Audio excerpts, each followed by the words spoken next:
같이 하나님의 말씀 함께 보시겠습니다. 마태복음 4장 1절부터 4절까지 말씀입니다. 마태복음 4장 1절부터 4절까지 말씀입니다. 제가 한 절 읽고 여러분들 한 절 읽고 교독하겠습니다. 그때 예수께서 성령에게 이끌려 마귀에게 시험을 받으러 광야로 가사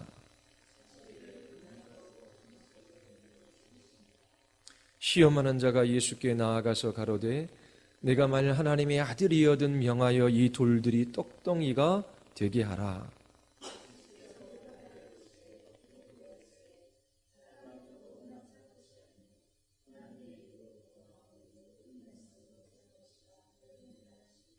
아멘. 기도하시겠습니다.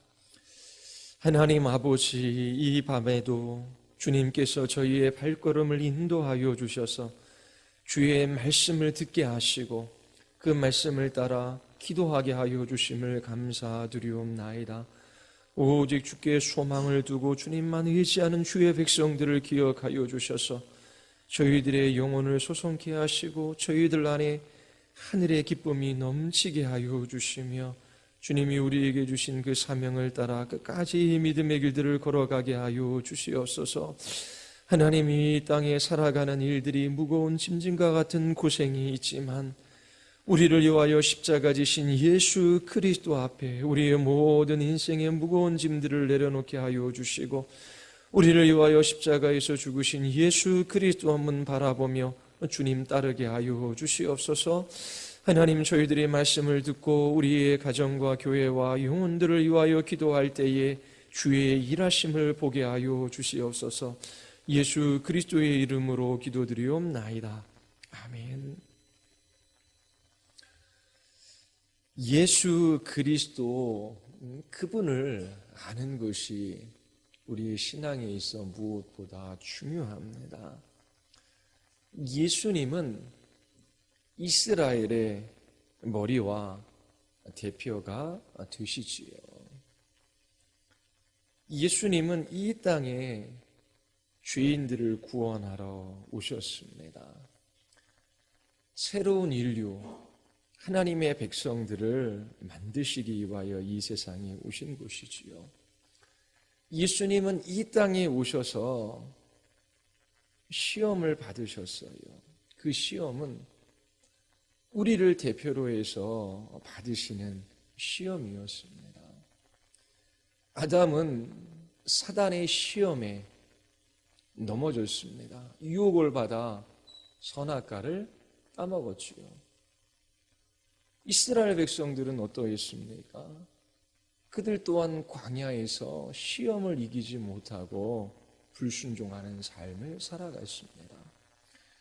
우리는 어떻습니까? 우리 또한 우리의 힘으로 사단의 시험을 이길 수 있는 사람들이 아닙니다. 그런데 예수님께서 우리의 대표로, 우리의 머리로 이 시험을 받으시고 이기셨어요. 시험을 이기시는 방식을 보면 금식함으로 이 시험을 이기신 것을 우리가 볼 수 있습니다. 신학적 의미에 있어서 예수님의 이 공생의 처음 사역이 금식하며 시험받는 일이셨습니다. 이 일을 통하여 앞으로 예수님은 하나님의 말씀에 온전히 순종하시지요. 십자가에 죽기까지 순종하심으로 죄인들을 구원하십니다. 그리고 그 처음 시험에 있어서 예수님께서 금식함으로 이기셨는데 그 금식에 대한 이해, 영적인 가치, 그것을 조금 살펴보고자 합니다. 예수님께서 공생애를 시작하기 전 세례를 받으셔요. 물에서 올라오실 때 하늘이 열리고 하나님의 성령이 비둘기처럼 예수님께 임하셨습니다. 그때 하늘로부터 소리가 있었지요. 이는 내 사랑하는 아들이요 내 기뻐하는 자라. 하나님께서 하나님의 사랑을 그 아들에게 나타내어 보여주십니다. 앞으로 예수님은 고난을 받으셔요. 모욕과 수치를 당하시지요. 그리고 도저히 우리로서는 감당할 수 없는 큰 어려운 일들을 만나실 거예요. 십자가상에서 나의 하나님 어찌하여 나를 버리시나이까 라고 고백해요. 이 모든 예수 그리스도의 고난과 이 십자가의 고통과 죽으심은 하나님께서 그 아들 예수 그리스도를 미워하시기 때문에 하나님께서 그 모든 고난 가운데 그 아들을 두신 것이 아니지요. 예수 그리스도께서 십자가에서 외친 이 절규, 어찌하여 나를 버리시나이까, 여기에서 모든 것이 끝나지 않는다라는 것을 우리는 알아요. 왜냐하면 하나님 아버지께서 그 아들 예수 그리스도를 사랑하시기 때문입니다. 이처럼 예수님은 공생애를 시작하기 전 하나님의 놀라운 사랑을 확인하고 성령 하나님의 이끄심을 받아 마귀에게 시험을 받으러 광야로 가셨습니다. 예수님은 이제 세계의 역사 가운데 가장 중요한 공적 사역을 앞에 두고 계셔요. 구원이 그분에게 달려 있습니다. 예수 그리스도께서 하나님의 말씀에 온전히 순종하시고 죄인들을 위하여 십자가에서 대신 형벌을 받으시지 않았다면 그 누구도 구원받을 수 없는 것이지요. 사단은 예수님을 위협합니다. 어떻게 해서든지 순종의 길을 포기하도록 예수님을 시험해요. 예수님은 하나님께서 자신을 보내신 그 목적을 방해하는 수많은 것들과 싸우셔야만 했습니다. 광야로 이끄심을 받아 사단의 시험을 받으셨습니다. 그곳에서 40일 동안 금식하셔요. 그 금식함으로 예수님께서는 사단의 시험을 이기셨습니다. 이것을 쉽게 생각해서는 안 됩니다. 예수님께서 사단의 시험을 받으실 때의 신명기 말씀을 인용하시지요. 광야에서 이스라엘 백성들이 시험 받을 때에 모세가 그 백성들에게 전해준 말씀입니다. 너를 낮추시며 너를 줄이게 하시며 또 너도 알지 못하며 네 열조도 알지 못하던 만나를 내게 먹이신 것은 사람이 떡으로만 사는 것이 아니요 여호와 입에서 나오는 모든 말씀으로 사는 줄을 너로 알게 하려 하심이니라. 마태복음 4장 3절에 보면 시험하는 자가 예수께 말합니다. 내가 만일 하나님의 아들이여든 명하여 이 돌들이 떡덩어리가 되게 하라. 예수님께서 말씀하시지요. 기록되었을 때 사람이 떡으로만 살 것이 아니요 하나님의 입으로 나오는 모든 말씀으로 살 것이라. 사단은 이스라엘 백성들이 광야에서 만나도 먹고 그들이 메추라기도 먹고 그렇게 하나님께서 그들을 이끌어 가셨지만 그들이 하나님께 불순종했던 그 역사를 알고 있습니다. 사단은 말씀을 왜곡하여 예수님을 시험하고 있어요. 하나님께서 기적적인 방식으로 이스라엘 자손들에게 만나를 먹게 하셨던 것처럼 너도 기적적인 방식으로 이 돌덩어리를 떡덩어리가 되게 하여 너희 굶주림을 해결하라. 하나님께서 정하신 방식이다. 만일 이 사단의 시험이 옳았다면 아마 금식의 의미가 바뀌었을 거예요. 금식은 하나님으로부터 기적적인 그러한 역사를 요구하는 방식이 되었겠지요. 그런데 예수님께서는 신명기의 말씀을 인용하셔서 사단을 물리치십니다. 이스라엘 백성들이 광야에서 시험을 받은 것과 예수님이 광야에서 시험을 받은 것이 유사해요. 신명기 8장 우리 한번 펴서 보겠습니다. 8장 2절과 3절을 한번 보십시오.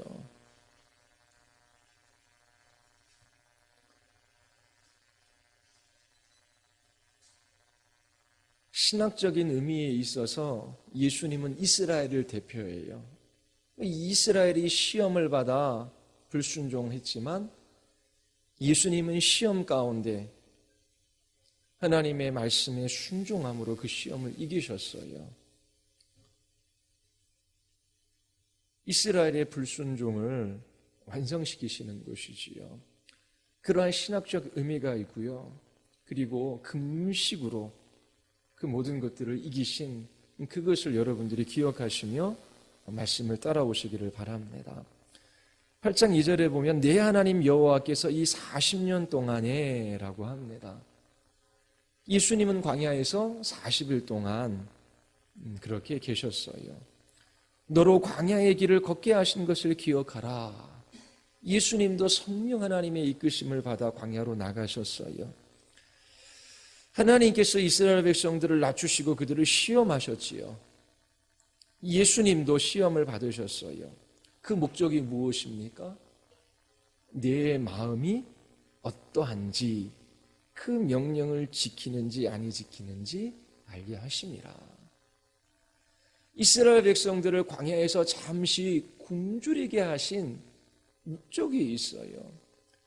그들의 일상적인 삶 속에서 결핍을 경험합니다. 하나님께서 잠시 그들을 굶주리게 하신 그 목적이 뭐예요? 그 마음이 어떠한지 하나님께서 드러내시기 위함이지요. 하나님께서 이스라엘 백성들의 마음을 몰라서 그랬을까요? 하나님께서 모르시는 것이 있다면 하나님이 아니시지요. 그러면 그들을 잠시 굶주리게 하시고 그들을 낮추게 하신 목적은 그들의 마음이 어떠한지 하나님께서 알고자 하신 것은 이스라엘 백성들을 위한 것이지요. 그들이 잠시의 굶주림을 통하여 그들의 마음 깊은 곳에서 그들이 정말 소원하는 것이 무엇이고 그들이 정말 바라는 것이 무엇인지 그들 자신으로 하여금 하나님께서 깨달아 알게 하고자 하신 것입니다. 8장 3절에 보면 너를 낮추시며 너로 줄이게 하시며 예수님도 금식 때문에 줄이셨어요. 자, 이처럼 두 성경의 본문이 유사합니다. 광야에서 예수님께 일어났던 이 일과 이스라엘 백성들이 광야에서 마주쳤던 이 일들과 아주 유사해요. 여기에는 분명한 의미가 있습니다. 하나님께서는 이스라엘 백성들을 구원하고자 하십니다. 애굽의 종되었던 이스라엘 백성들을 구원해내시기 위하여 모세라고 하는 지도자를 보내셔요. 모세는 예수님을 예표하는 인물이지요. 모세가 죽자 여호수아를 일으키십니다. 헬라어로 여호수아와 예수라고 하는 이름은 같아요. 하나님께서 모세를 통하여 이스라엘 백성들을 광야로 이끄셨어요. 그들이 가데스 바네아에 이르를 때에 정탐꾼을 보냅니다. 정탐꾼이 돌아와 가나안 땅을 정탐한 내용을 보고하지요. 40일 동안 그들이 정탐했지만 그 보고는 절망적이었습니다.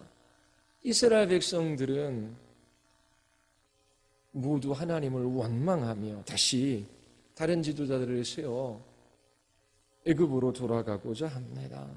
하나님께서 그러한 이스라엘 백성들을 징계하셔요. 그들의 정탐한 40일의 하루를 1년으로 계산해서 40년 동안 광야에서 방황하도록 하셨습니다. 이처럼 이스라엘 백성들은 하나님께 불순종해요. 신약에서 예수님은 이스라엘이 시험을 받으신 것처럼 시험을 받으십니다. 예수님이 이스라엘의 머리이며 대표로서 시험을 받으신 거예요. 이스라엘이 굶주린 것처럼 예수님도 굶주리셨습니다. 광야 시험에서 이스라엘 백성들은 실패했지만 예수님께서는 이 광야의 시험에서 승리하셨어요. 이스라엘 백성들은 가나안 땅에 들어가지 못하고 40년 동안 방황했어요. 우리는 예수 그리스도의 순종하심으로 말미암아 구원으로 인도함을 받을 수 있었습니다. 예수님은 자발적으로 자신을 하나님의 백성과 동일시 하셨어요. 이스라엘 자손들은 종되었던 애굽 땅으로부터 구원받아 약속의 땅으로 들어가기 위하여 광야로 이끌림을 받았지요. 예수님은 주의 종로를 하던 백성들을 구원하시기 위하여 자신을 이스라엘 백성 중 하나와 같이 되게 하셨습니다. 그래서 광야로 나아가 금식하시며 이 사단의 시험을 받으신 것입니다. 예수님께서 이처럼 이스라엘 백성이 하나와 같이 되어 이 모든 시험에 순종하심으로 하나님께서 그 아들 예수 그리스도에게 주신 그 구원의 일들을 이루어 가십니다. 사단은 신적인 능력을 사용하여 시험을 가볍게 하라 유혹합니다. 말씀드린 바와 같이 사단은 하나님의 말씀을 왜곡하려고 합니다. 기적적인 방식으로 이스라엘 백성들을 하나님께서 먹이신 것처럼 너도 기적적인 방식으로 돌덩어리를 떡덩어리로 바꾸는 것은 하나님이 원하시는 것이다. 금식을 기적을 일으키는 수단으로 사용하도록 유혹합니다. 예수님의 금식은 광야에서 이스라엘 백성들이 줄인 것과 같은 시험이에요. 예수님께서 돌덩어리를 떡덩어리로 바꾸실 수도 있으셨겠지요. 그러나 이스라엘 백성이 하나와 같이 되어 한 사람과 같이 되어 예수님께서는 이스라엘의 대표로 이 모든 말씀에 이 모든 시험에 순종하며 이기셔야만 했습니다. 예수님의 금식은 사단과 싸우는 수단을 의미하지 않아요. 예수님의 금식은 능력을 받기 위한 몸부림도 아닙니다. 예수님의 금식의 의미가 무엇입니까? 하나님께서 이스라엘 백성들의 마음을 보고자 하셨어요. 이 금식은 마음의 중심이 어디에 있는지를 보여주는 방식입니다. 우리의 마음이 떡보다 하나님을 더욱더 사랑하는가? 이것을 하나님께서 보고자 하셔요. 일상적이고 평범한 삶을 살아갈 때에 우리는 하나님을 의지하고 그분의 말씀을 따라 살아간다라고 보통 생각합니다. 그러나 사단이 시험할 때에 우리는 하나님을 대적하고 그 말씀과 상관없는 것을 선택하며 걸어가요. 하나님께서는 우리의 마음이 어떠한지를 보기를 원하셔요. 그래서 우리는 자발적으로 하나님 앞에 금식하며 우리의 마음의 중심이 어디에 있는지를 살피는 이 일을 하는 것이 필요합니다. 다만 금식이 우리의 육체에 필요한 음식을 끊는 것만이 아니라 하나님께 주신 좋은 선물들, 누릴 수 있는 것들을 잠시 뒤로 미루고 그 모든 것들을 끊고 하나님 내 마음에 간절히 소원하는 것이 이것입니다. 하나님만이 나의 만족이시며 하나님만이 나의 위로이시며 하나님만이 나의 기쁨이십니다. 정말 내가 하나님 한 분에게 소망을 두고 그분을 의지하며 살아가는 사람인가? 자기 자신을 위하여 하나님이 주신 좋은 선물들을 잠시 뒤로 미루는 이 일들이 우리에게 필요한 것입니다. 우리가 이처럼 떡보다 이 세상에 있는 것보다 하나님을 더 사랑한다라고 하는 것을 금식을 통해 증명할 때에 사단은 우리를 휘두를 수가 없어요. 그러나 만약 우리의 마음이 떡과 같은 세속적인 것들을 사랑한다면 사단은 우리를 넘어뜨리게 될 것입니다. 하나님은 때로 당신의 백성들이 일상적인 삶 가운데 필요한 물질이 없도록 그렇게 부르시기도 하셔요. 그때에 우리의 마음이 드러나는 것입니다. 여러분들이 결핍의 때에 그리고 이러한 좋은 선물들이 주어지지 않는 그때에 여러분들의 마음이 어디에 있는지 하나님께서 보기를 원하시는 것이지요. 그러한 결핍이 없다라고 하더라도 이러한 자발적인 결핍을 택함으로 우리의 마음을 하나님 앞에 증명하는 그 시간들이 우리에게는 필요합니다. 하나님을 위해서가 아니라 우리를 위해서입니다. 다른 어떤 훈련보다 금식은 우리를 지배하는 것이 무엇인지를 잘 드러내요. 그리스도인들은 예수 그리스도 한 분 바라보며 그분의 형상으로 변화되기를 원해요. 주님 한 분 따르기를 원합니다. 이러한 제자들에게 하나님이 주신 좋은 선물들을 뒤로 미루는 이 금식과 같은 방식은 영혼에 놀라운 유익이 있습니다. 우리의 내면에 숨겨져 있는 것들이 무엇인지를 우리가 볼 수 있기 때문에 그러해요. 하나님께서 이스라엘 백성들을 줄이게 하셨어요. 그 목적은 그들의 마음 가운데 무엇이 있는가 보고자 하신 것이지요. 이스라엘 백성들은 자신들이 굶주렸기 때문에 분노한다라고 말합니다. 하나님을 대적하고 모세를 원망하는 그 근본적인 원인이 배고픔 때문이라고 말해요. 그런데 그들이 정말 배가 고파서 그들의 지도자인 모세를 원망하고 하나님께 불순종했습니까? 그렇지 않아요. 출애굽기 16장에 보면 이스라엘 백성들이 신 광야에 이르러요. 그들이 광야에서 모세 아론을 원망합니다. 먹을 것이 없기 때문에 그래요.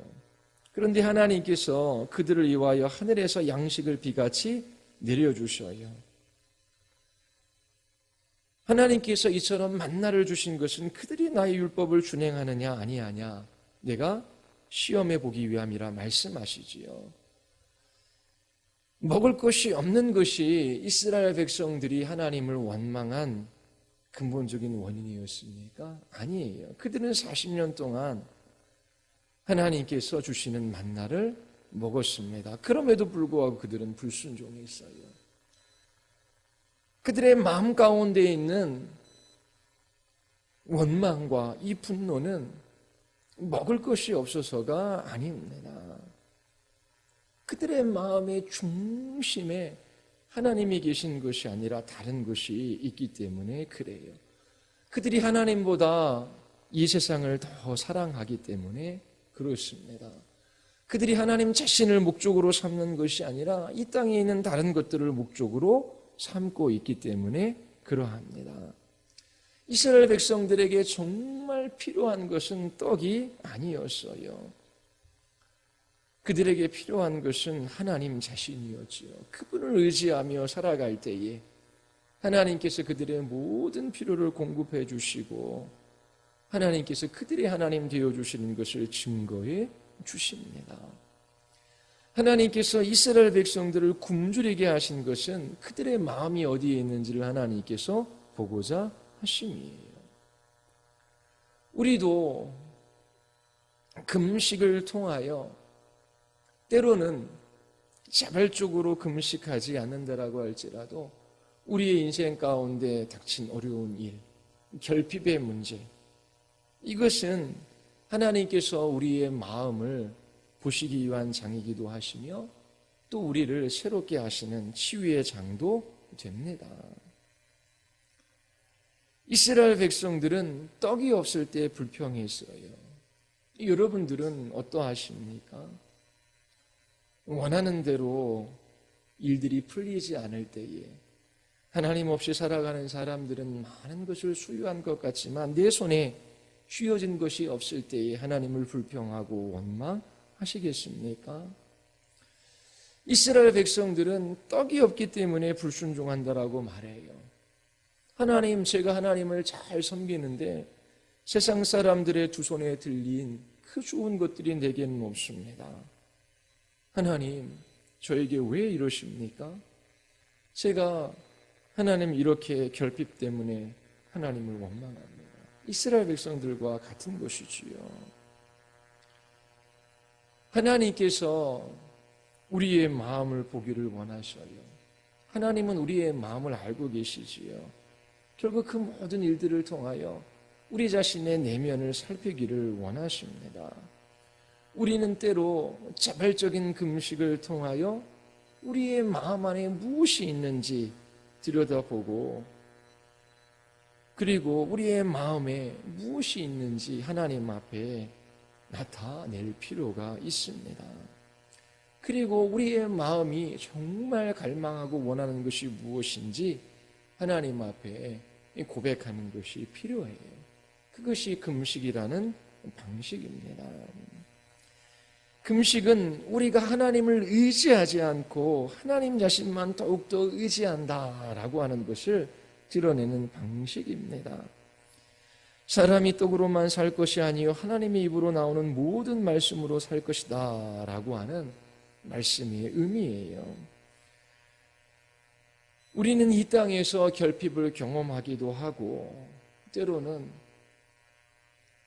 세상 사람들처럼 번영하거나 풍족한 삶을 살아가지 못하기도 해요. 그러나 그때마다 우리는 주께 고백할 수 있어야 합니다. 주님, 저는 떡으로 살아가는 사람들이 아니라 오직 주님 한 분으로 살아가는 사람입니다. 왜 우리는 떡이 아닌 하나님을 의지해야만 합니까? 하나님은 이스라엘 백성들도 모르고 그들의 조상들도 몰랐던 만나로 그들을 먹이셔요. 하나님은 인간이 떡으로만 사는 것이 아니요 하나님의 입으로 나오는 모든 말씀으로 산다라고 하는 것을 이스라엘 백성들에게 이해시켜 주고자 하셨어요. 하나님은 이스라엘 백성들이 들어본 적도 없는 하늘로부터 떨어지는 만나를 그들에게 주셨습니다. 그 이유는 그들이 하나님의 입으로부터 나오는 모든 것에 기초하여 살아가야 한다라고 하는 것을 알게 하시기 위함입니다. 만나를 통해서 우리가 배우는 것이 있어요. 인간적으로는 생각으로 광야에서는 먹을 것이 없습니다. 모든 소망이 끊어졌어요. 그런데 하나님께서 말씀으로 이스라엘 백성들을 채우셔요. 하나님께서 이것을 이스라엘 백성들이 알기를 원하시는 것이지요. 그들의 필요를 채우시는 분은 하나님이십니다. 믿을 수 없는 방식으로 광야에서 만나를 주신 것은 고통 가운데 있는 이스라엘 백성들에게 하나님만이 그들의 소망임을 가르쳐 주고자 하심이십니다. 여러분들의 평상시 하나님의 말씀을 따라 순종하며 살아가고 계십니까? 모든 것들이 갖추어질 때는 우리가 정말 믿음이 있는지, 하나님 한 분으로 인하여 만족하는지, 그분의 말씀으로 살아가는지 우리 자신조차도 잘 몰라요. 사단이 우리를 시험하면 하나님께 등을 돌리고 그분의 말씀에서 돌아서는 우리 자신을 보기도 합니다. 이러한 사단의 시험이 우리에게 있기 전 자발적인 결핍을 통하여 우리의 마음을 점검해 보는 것이 필요해요.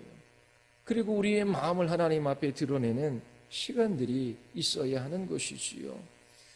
하나님, 비록 기적적인 방식으로 하늘로부터 우리에게 내려주시는 만나가 없을지라도 저는 선하신 하나님 한 분 의지하며 끝까지 이 믿음의 길들을 걸어가기를 원합니다. 하나님, 이스라엘 백성들처럼 결핍 가운데 불순종의 길을 걷지 말게 하여 주시고 하나님 한 분 따르게 하여 주시옵소서. 이처럼 우리의 마음의 중심에 무엇이 있는지 우리는 스스로의 선택한 결핍을 통해서 하나님 앞에 이러한 마음을 드러내는 시간을 가질 필요가 있습니다. 예수님께서 금식하셨어요. 이스라엘 백성들과 같은 한 사람이 되셔서 그 모든 주님의 말씀에 순종하기 위하여 이렇게 하신 것이지요. 하나님 아버지께서 그 아들 예수 그리스도를 얼마나 사랑하시는지 세례시 나타내 보여주셨어요. 예수님은 금식을 통하여 그 마음의 중심에 무엇이 있는지 이스라엘 백성들과 같은 한 사람이 되셔서 나타내 보여주셨습니다. 예수님의 순종도 아버지이신 하나님 한 분 사랑하며 그분의 뜻이 이루어지기를 위하여 그렇게 살고자 하는 소원하는 마음으로부터 비롯된 것이지요. 예수님의 공생애가 시작되는 첫 번째 사역은 긍휼식으로 이 사단의 시험을 이기시는 거였습니다. 예수님은 하나님 아버지와 친밀한 교제를 누리시며 아버지의 뜻이 이 땅에 이루어지기를 위하여 살아가셨어요. 우리도 예수님과 같지는 않지만 예수님의 뒤를 따르는 제자들로 우리의 삶 속에서 우리 자신의 마음을 시험해 볼 필요가 있는 것입니다. 하나님, 저의 마음이 주님을 향합니다. 이 세상에 하나님께서 좋은 선물들을 주시지 않는다라고 할지라도 저는 주님 한 분으로 인하여 이 믿음의 길들을 걸어가기를 원합니다. 주님 한 분만 저에게 계시면 저는 끝까지 이 싸움을 싸울 수 있고 이 모든 것에서 승리할 수 있습니다. 하나님이 주신 좋은 선물들이 하나님 자신의 자리를 차지하며 우상이 되지 않도록 하나님 저를 붙들어 주시옵소서. 그렇게 하나님 앞에 금식하며 기도하는 그 시간이 우리에게는 말할 수 없는 유익한 시간이 될 수 있습니다. 예수님은 새 인류의 대표로서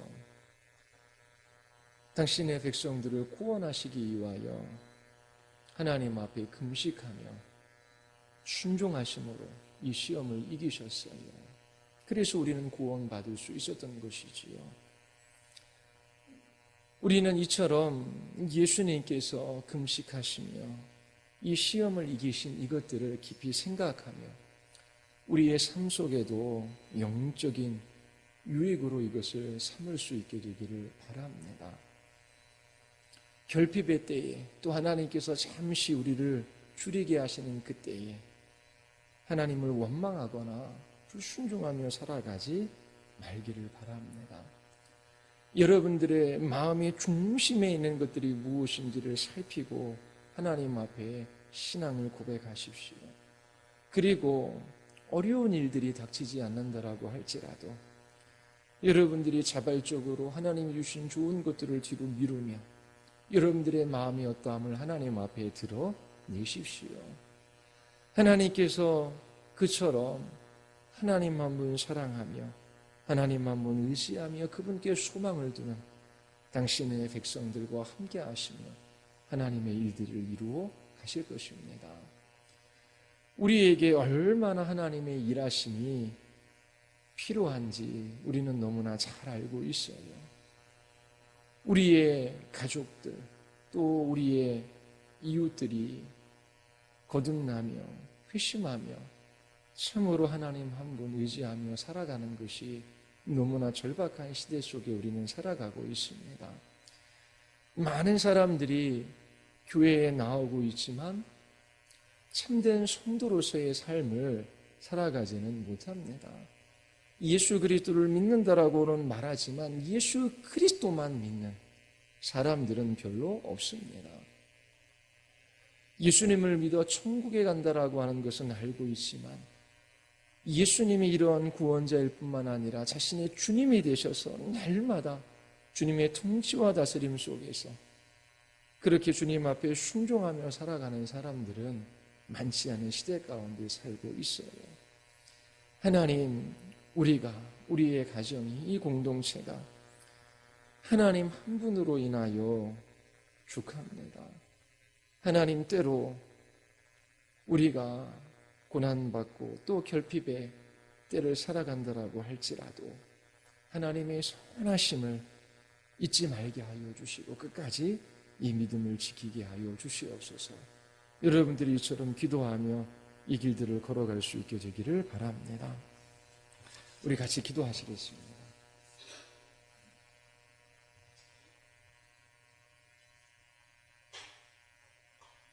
우리 이 시간 기도할 때에 하나님, 일상적이고 평범한 삶 속에서 때로 분주하게 우리 시간들을 보내고 있습니다. 예수님을 믿고 하나님의 말씀에 순종하며 살아가는 것 같지만 하나님, 시험의 때가 우리에게 찾아오면 하나님께 등을 돌리고 그분의 말씀으로부터 돌아서는 연약한 인생에 불과합니다. 하나님, 우리 스스로 우리 자신을 낮추며 또 우리의 마음의 중심에 무엇이 있는지 하나님, 우리 자신을 시험해 보게 하여 주시고 하나님을 향한 바른 신앙의 고백을 하게 하여 주시옵소서. 하나님이 주신 좋은 것들이 있습니다. 하나님, 때로 음식을 멀리하게 하시고 때로 우리가 기뻐하고 즐거워하는 것들을 뒤로 미루고 하나님 앞에 금식하며 기도하게 하여 주시옵소서. 참으로 하나님만이 우리의 소망이시며 하나님만이 우리의 모든 것 되심을 하나님 아버지 드러내게 하여 주시고 우리의 기도를 사용하셔서 주의 일들을 이루어가 주시옵소서. 우리 같이 한번 우리 하나님 앞에 우리 기도하시겠습니다.